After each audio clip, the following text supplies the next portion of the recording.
Randeep Surjewala sir ಅವರು ಇವತ್ತು ನನಗೆ 3 ರಿಂದ 4 ಗಂಟೆ ಮಧ್ಯೆ ಒಂದು 20 ನಿಮಿಷ ಅಪಾಯಿಂಟ್ಮೆಂಟ್ ಕೊಟ್ಟಿದ್ದರು. ಸರಿಸುಮಾರು 45 ನಿಮಿಷ ಮಾತಾಡೋ ಅವಕಾಶ ಸಿಕ್ತು ನನಗೆ. ಸೊ ಕಳೆದ 2 ವರ್ಷದಲ್ಲಿ ಕ್ಷೇತ್ರದಲ್ಲಾಗಿರೋ ಅಭಿವೃದ್ಧಿ ಗ್ಯಾರಂಟಿ ಅನುಷ್ಠಾನದ ಬಗ್ಗೆ ಒಂದು ಕ್ವೆಶನಿಯರ್ಸ್ ಇತ್ತು. ನಾನು ನಮ್ಮ ಕ್ಷೇತ್ರದಲ್ಲಿ ಗ್ಯಾರಂಟಿಗಳು ತುಂಬ ಯಶಸ್ವಿಯಾಗಿ ಇಂಪ್ಲಿಮೆಂಟ್ ಆಗಿದೆ, ಮತ್ತು ನಮಗೇನು ಅನುದಾನ ಬರಬೇಕಾಗಿತ್ತು ಅದು ಕರೆಕ್ಟಾಗಿ ಬಂದಿದೆ. ಆ ರಿಪೋರ್ಟ್ಸ್ ಜೊತೆ ನಮ್ಮ ಕಾರ್ಯಕ್ರಮಗಳು ಅಂದರೆ ಗ್ರಾಸ್ ರೂಟ್ ಲೆವೆಲ್ ಹೇಗೆ ಅಂತ, ಮೊದಲನೇದು ನಮ್ಮೂರಿಗೆ ನಮ್ಮ ಶಾಸಕ ಅಂತ 188 ವಿಲೇಜ್ ಕವರ್ ಮಾಡಿದ್ದೀನಿ.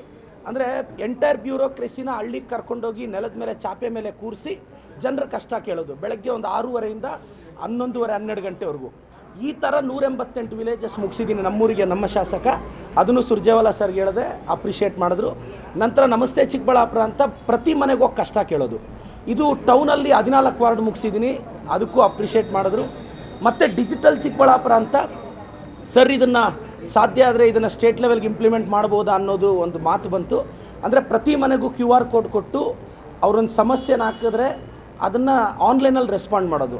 ನನ್ನ ಕ್ಷೇತ್ರದಲ್ಲಿ 5,000ಕ್ಕೂ ಹೆಚ್ಚು ಅರ್ಜಿಗಳು ವಿಲೇವಾರಿ ಮಾಡಿದ್ದೀನಿ. ಆ ಡೀಟೇಲ್ಸ್ನ ಸರ್ಗೂ ಕೊಟ್ಟೆ.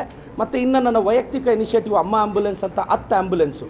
ಇದ್ರ ವಿಶೇಷತೆ ಏನು ಅಂದರೆ 24x7 ಕೆಲಸ ಮಾಡುತ್ತೆ. 12 ನಿಮಿಷದೊಳಗಡೆ ಆ್ಯಂಬುಲೆನ್ಸ್ನ ಮನೆ ಮುಂದೆ ನಿಲ್ಲಿಸ್ತೀವಿ. ಇದು ಟೋಟಲ್ ನನ್ನ ಪರ್ಸನಲ್ ಎಕ್ಸ್ಪೆಂಡಿಚರಿಂದ ಆಗಿದೆ. ಇದು ಮುಂದಿನ ರಾಜ್ಯ ಸರ್ಕಾರದ ಮಟ್ಟದಲ್ಲಿ ಹೇಗೆ ಎಫೆಕ್ಟಿವ್ ಆಗಿ ನಿರ್ವಹಿಸ್ಬೋದು ಅಂತ. ಮತ್ತು ಕೊನೆಯದಾಗಿ ಬಂದರೆ ಇನ್ನು ನನ್ನ ಇನಿಷಿಯೇಟಿವ್ಸು ಎಲ್ಲ ಹೇಳಿದ ನಂತರ ಮತ್ತು ಆರ್ಗನೈಸೇಷನ್ ವಿಚಾರ ಮಾತಾಡಿದ್ರೆ ಹೇಗೆಲ್ಲ ನಾವು ಸಂಘಟನೆ ಮಾಡ್ಬೋದು, 28ಅಲ್ಲಿ ಪವರ್ಗೆ ಹೇಗೆ ಬರ್ಬೋದು, 28ಅಲ್ಲಿ ಮತ್ತೆ ನೀನು ಹೈಯೆಸ್ಟ್ ಮೆಜಾರಿಟಿಯಲ್ಲಿ ಹೇಗೆ ಗೆಲ್ಲಬೇಕು, ಇವೆಲ್ಲ ಕೆಲವು ಇನ್ಪುಟ್ಸ್ ಕೊಟ್ಟರು. ಭಾಳ ನಾನು 20 ನಿಮಿಷ ಅಂದ್ಕೊಂಡಿದ್ದೆ, 45 ನಿಮಿಷದವರೆಗೂ ನನಗೆ ಅವಕಾಶ ಸಿಕ್ತು. ನನ್ನ ಮತ್ತಷ್ಟು BJPಯನ್ನು ಅದೇ ಗಟ್ಟಿತನದಿಂದ ಯಾವುದೇ ಅಂಜಿಕೆ ಇಲ್ಲದೆ ಇನ್ನು ಕೆಲವು ವಿಚಾರಗಳು ಎಲ್ಲ ಚರ್ಚೆ ಮಾಡಲಾಯಿತು, ಅದೆಲ್ಲ ಹೇಳಿದ್ರು. ಸೊ ಮತ್ತಷ್ಟು ಸ್ಫೂರ್ತಿ ತುಂಬಿದ್ರು, ಮತ್ತಷ್ಟು ಎಫೆಕ್ಟಿವ್ ಆಗಿ ಗಟ್ಟಿಯಾಗಿ ಪಾರ್ಟಿ ಪರವಾಗಿ ಡಿಫೆಂಡ್ ಮಾಡ್ಕೊಳ್ಳೋದ್ರಲ್ಲಿ ಯಾವುದೇ ಹಿಂಜರಿಕೆ ಬೇಡ ಅಂತ ಒಂದು ಧೈರ್ಯ ಹೇಳಿದ್ರು. ಯಾಕೆಂದರೆ BJP ಅವರು ಕೆಲವರು ಭಾಳ ನನ್ನ ಮೇಲೆ ಪ್ರೀತಿ ತೋರಿಸಿ ಒಂದು 7-8 ಡಿಫಮೇಷನ್ಸ್ ಎಲ್ಲ ಹಾಕಿದ್ದಾರೆ. ಸೊ ಅದು 70 ಆದರೂ ಹೆದರಬಾರ್ದು ಅಂತ ಒಂದು ಪುಟ್ಟ ಇಲ್ಲ. ನಮ್ಮ ಜಿಲ್ಲೆಯಲ್ಲಿ ಈಗ ಸುಬ್ಬಾರೆಡ್ಡಿ ಸಾಹೇಬರು ಬಂದಿದ್ದರು, ಅದಕ್ಕಿಂತ ಮುಂಚೆ ಪುಟ್ಟಸ್ವಾಮೇಗೌಡ ಸರ್ ಬಂದಿದ್ದರು. ನಾವು ಈಗ ನಮ್ಮ ಉಸ್ತುವಾರಿ ಸಚಿವರು MC ಸರ್ ಇದ್ದಾರೆ, ನಮ್ಮ ಎಲ್ಲದಕ್ಕೂ ಸ್ಪಂದಿಸ್ತಿದ್ದಾರೆ. ನಮ್ದು ಯಾವುದೇ ಕಂಪ್ಲೇಂಟ್ಸ್ ಇರಲಿಲ್ಲ. ನಮ್ಮದೇನು ಅಂದರೆ ಜಸ್ಟ್ ಇಂಪ್ಲಿಮೆಂಟೇಷನ್ ಹೆಂಗಿದೆ, ಈಗ ಅದು ಹೆಂಗೆ ತೊಗೊಂಡಿದ್ದಾರೆ ಅಂದರೆ ಸರ್ ಸೀಕ್ವೆನ್ಸು ಅಸೆಂಬ್ಲಿ ನಂಬರ್ ನೋಡಿ, ಈಗ 140, 141, 142 ಈ ಥರ ತೊಗೊಂಡೋಗಿದ್ದಾರೆ ಓಲ್ಡ್ ಮೈಸೂರಿಂದ. ಸೊ ಆ ಸೀಕ್ವೆನ್ಸಲ್ಲಿ ನನ್ನ ಅಸೆಂಬ್ಲಿ ಬಂದಿದೆ.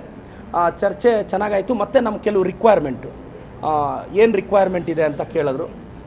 ನಾನು ಒಂದು 2-3 ವಿಚಾರ ಪ್ರಸ್ತಾಪಿಸಿದ್ದೀನಿ. ಸರ್ ನನಗೆ ಒಂದು 80 ಹಳ್ಳಿಗೆ ಇನ್ನೂ ವಾಟರ್ ಫಿಲ್ಟರ್ ಹಾಕ್ಸೋದಿದೆ. ಆದರೆ ಬಡ್ಜೆಟಲ್ಲಿ ಏನಾಗಿರುತ್ತೆ, ಈಗ ನಮಗೊಂದು ಅನುದಾನ ಕೊಟ್ಟಾಗ ನಾನು ಡೈರೆಕ್ಟಾಗಿ ಎಲ್ಲ ಬಡ್ಜೆಟ್ ಎತ್ಕೊಂಡೋಗಿ ವಾಟರ್ ಫಿಲ್ಟರ್ ಹಾಕ್ಸೋಕ್ಕಾಗಲ್ಲ, ರಿಸ್ಟ್ರಿಕ್ಷನ್ಸ್ ಇರುತ್ತೆ. ರೋಡ್ಗಿಷ್ಟು, PWDಗಿಷ್ಟು, ಬಿಲ್ಡಿಂಗ್ಸ್ಗಿಷ್ಟು, ಎಜುಕೇಷನ್ಗಿಷ್ಟು.